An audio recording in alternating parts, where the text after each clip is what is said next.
नमस्ते स्टूडेंट, उम्मीद है आप सभी लोग मेरा वीडियो देख रहे होंगे और मुझे पता है कि सभी स्टूडेंट को मेरे वीडियो अच्छे भी लग रहे होंगे और मैं जो भी वीडियो बना रहा हूँ वो सभी स्टूडेंट को हेल्प करेंगे एग्ज़ाम के अंदर। कहाँ पे हेल्प करेंगे आपको? एग्ज़ाम के अंदर। जब आपका पेपर होगा तब आप ये सारे वीडियो देखिएगा, आपको बहुत ही हेल्प करेगा। और क्लास 9 में मैथ्स के बहुत सारे बच्चों का रिजल्ट बहुत ही अच्छा नहीं आता है। कई बच्चे क्लास 9 में मैथ्स के अंदर फेल हो जाते हैं और कई बच्चे का मैथ्स के अंदर स्कोर बहुत कम आता है। मैं ऐसे बच्चों के लिए हेल्प कर रहा हूँ और ये वीडियो अपलोड कर रहा हूँ यूट्यूब पे, ताकि सारे स्टूडेंट ये वीडियो देख सके और मेरे चैनल को लाइक कीजिए और सब्सक्राइब भी कीजिए। चलिए आज हम पढ़ते हैं class 9 maths chapter number 1 number system और चैप्टर नंबर 2 पॉलिनोमियल्स और chapter number 4 linear equation in 2 variables. इसके मैंने सारे वेरी इंपॉर्टेंट क्वेश्चन मैंने सारे के सारे अपलोड कर रखे हैं। सभी स्टूडेंट मेरे चैनल को लाइक कीजिए और सब्सक्राइब कीजिए और अपने दोस्तों तक ये वीडियो पहुंचाइए, ताकि हर एक बच्चा एग्जाम के अंदर अच्छे नंबर से पास हो जाए। अब आज हम चैप्टर नंबर 6 स्टार्ट करेंगे। चैप्टर नंबर 5 में आप सिर्फ पोस्टुलेट्स सारे कर लेना, 1 2 3 4 5। आपको एग्जाम में ये तीनों के अंदर ही ये क्वेश्चन पूछे जाएंगे। पोस्टुलेट जो 5 है उसमें से ही आपको एक क्वेश्चन आएगा और वो चैप्टर जो है आपका वो ओनली 3 मार्क्स का चैप्टर है, इसलिए मैंने उसको थोड़ा रहने दिया। वो चैप्टर बहुत ही इजी है, थ्योरी पार्ट है, इसीलिए वो मैं आपको वीडियो अपलोड कर दूंगा। अपने नोटबुक्स में से स्क्रीनशॉट लेके आप वो सारा पढ़ लेना। अब हम चैप्टर नंबर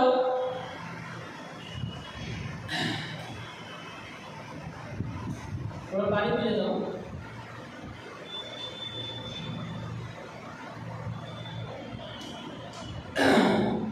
अब हम chapter number 6 lines and angles पढ़ेंगे, जो आपको एग्जाम के अंदर ये मिनिमम 6 मार्क्स का स्कोर करता है। ठीक है, इसीलिए ये चैप्टर थोड़ा इम्पोर्टेंट है। इस साल आपके सिर्फ न्यू एनसीईआरटी कोर्स में सिर्फ आपके 2 ही एक्सरसाइज है। पहले इसके 4 या 5 एक्सरसाइज थे, लेकिन उसको कम करके 2 ही एक्सरसाइज कर दिया है। अब इसका मैंने वेरी इंपॉर्टेंट क्वेश्चन ही मैं कराने वाला हूँ, लेकिन लाइन्स एंड एंगल्स का क्वेश्चन आंसर करने से पहले मैंने सोचा कि बच्चे लोग को एक इंट्रोडक्शन बता देते हैं कि लाइन्स क्या होता है, ठीक है, एंगल्स क्या होते हैं और उसके बाद एंगल्स प्रॉपर्टी बता देंगे। ठीक है, प्रॉपर्टी। तो ये 3 चीज मैं इंट्रोडक्शन में बताने वाला हूँ, क्योंकि हमारा इससे रिलेटेड ही सारा एक्सरसाइज है। इंटरसेक्टिंग के बारे में हम पढ़ेंगे अभी आगे। चलिए देखते हैं। अभी हम देखते हैं लाइंस।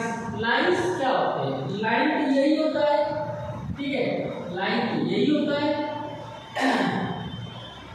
लेकिन अगर मैं ऐसे करता हूँ तो भी ये इंफिनिटी लाइन हो जाएगा, क्योंकि लाइन तो ये बढ़ता ही रहेगा, तो इसे हम लाइन्स बोलते हैं। लेकिन अगर एक पॉइंट से लेके अगर इस पॉइंट तक ओवर चला जाता है हमारा, तो उसे हम क्या बोलते हैं? उसे हम बोलते हैं लाइन सेगमेंट। मैं यहाँ लिख रहा हूँ लाइन सेगमेंट, ठीक है। लेकिन हमें समझना है इंटरसेक्टिंग लाइन क्या होता है। तो आप देखिए, ये 2 पॉइंट को हम ऐसे करते हैं, ये जो पॉइंट है हमारा बीच का, उसे हम बोलते हैं इंटरसेक्टिंग। क्या बोलते हैं? Intersecting line. तो ये हमारी इंटरसेक्टिंग लाइन्स होती है, ठीक है। और बहुत सारे बच्चे लोग सुन लीजिए, लाइन सेगमेंट के ऊपर एमसीक्यू भी क्वेश्चन बनता है। तो आप कभी भी ऐसा अगर पूछेगा इंटरसेक्टिंग लाइन में लाइन सेगमेंट होता है या नहीं होता है वगैरह वगैरह, लाइन सेगमेंट किसे होता है, तो आप याद रखना लाइन सेगमेंट जहां पे दो पॉइंट का अंत हो जाता है, इस तरफ भी अंत हो गया, इस तरफ भी अंत हो गया, अब इसके आगे कोई लाइन बढ़ नहीं सकती, वो इंटरसेक्टिंग हो गई। पैरेलल लाइंस, पैरेलल लाइंस क्या होती है? एक ऊपर और एक नीचे, ठीक है। ये पैरेलल चल रही है और ये दोनों का जो लेवल है वो एक ही है, ठीक है। वो दोनों समतल, पैरेलल मतलब समतल होता है, जो सीधा सीधा चल रहा है, एक ही जैसा चल रहा है, इसका भी कभी कोई अंत नहीं है, इसका भी नहीं, इसका भी नहीं, लेकिन ये एक ही समान में चल रहा है, पैरेलल होता है। नेक्स्ट परपेंडिकुलर क्या होता है? आपने देखा होगा एक ये एंगल है हमारा, तो यहाँ पे जो होता है ये परपेंडिकुलर, परपेंडिकुलर मतलब होता है 90 डिग्री। ये भी राइट रखिएगा, इसे परपेंडिकुलर भी बोलते हैं, इसे राइट एंगल भी बोलते हैं, ठीक है। तो इस एंगल को जो है उसे हम बोलते हैं परपेंडिकुलर, परपेंडिकुलर बोलो और परपेंडिकुलर लाइंस। तो ये लाइंस के बारे में हमने अभी पढ़ा। अब हम पढ़ेंगे एंगल्स। एंगल्स किसे बोलते हैं? ये मैं मिटा देता हूं।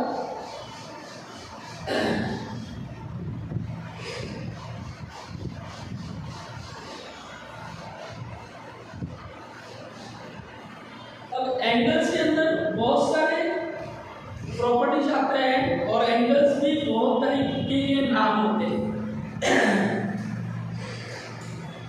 अब हमारा हेडिंग है एंगल्स। एंगल्स में पहला नाम है जीरो एंगल। अब जीरो एंगल क्या होता है वो आपको पता होगा। अब सेकंड है acute angle, acute angles. Third है हमारा राइट एंगल्स।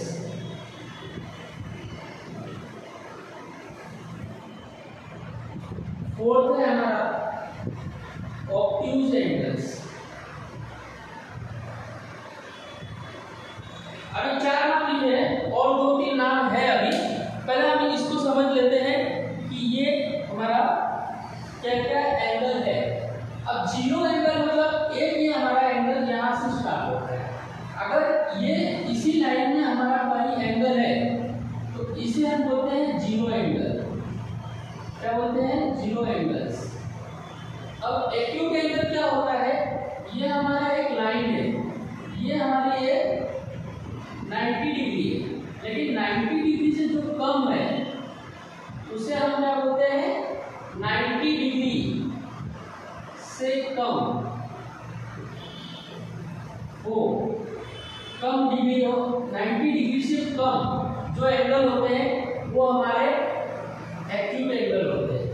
राइट एंगल्स जो मैंने अभी आपको बताया ये राइट एंगल्स होते हैं जो हमारे 90 डिग्री तक होते हैं, ठीक है।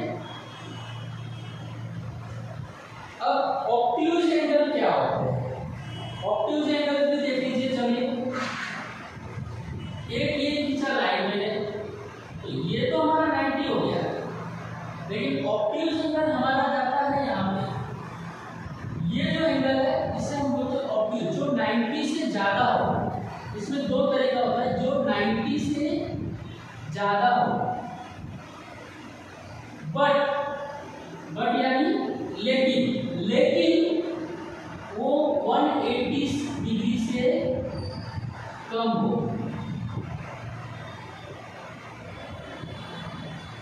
ये मेरा है जीरो एंगल, जो हमारा एक एंगल जो इसके लाइन में ही एंगल हो उसे जीरो बोलते हैं, और एक्यूट एंगल जो 90 से कम हो। राइट एंगल सीधा 90 डिग्री, ठीक है। यहाँ डिग्री लगाना आप मत भूलिएगा, मैं ये चैप्टर के अंदर डिग्री लगाना बोलता रहूँगा, आप लगा ज्यादा बट 180 से कम। ठीक है, स्क्रीनशॉट ले लीजिए। अब इससे आगे बढ़ते हैं। इसके आगे है आपका स्ट्रेट एंगल, रिफ्लेक्स एंगल और complete angle.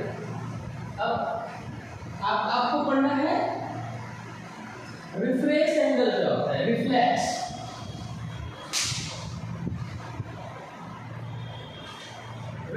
Angle, straight angle और ये पहले हम पढ़ेंगे 5वां point straight angle. Straight angle किसे बोलते हैं। उसके बाद हम पढ़ेंगे 6th नंबर, ये 5 है, रिफ्लेक्स एंगल।